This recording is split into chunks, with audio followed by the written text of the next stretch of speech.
This is the Lone Creator YouTube. We hope this video helps. You begin by confirming both accounts are set up. You need a verified Routenote profile and the YouTube channel you want to link. Once logged into Routenote, open the distribution or settings area. Make sure your artist name and metadata match your YouTube channel exactly, because consistency avoids rejection.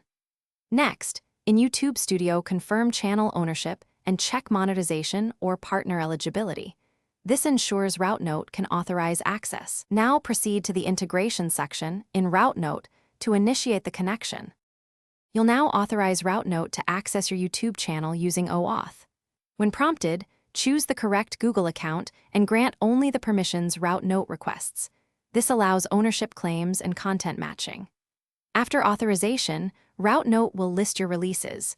Map each Routenote release to the appropriate YouTube upload, adjusting metadata like title, ISRC, and release date so they align. Also select monetization options and territory rights.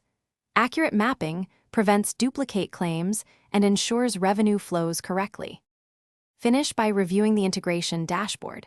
Confirm that Content ID claims show as active and that each mapped release displays your YouTube channel. Once done, allow 24 to 72 hours for claims and analytics to propagate.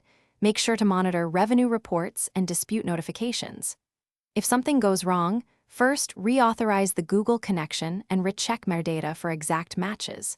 You can also unmap and remap a release. If problems persist, gather screenshots of settings and contact Routenote support for targeted help. Thanks for watching. Consider subscribing if we helped you.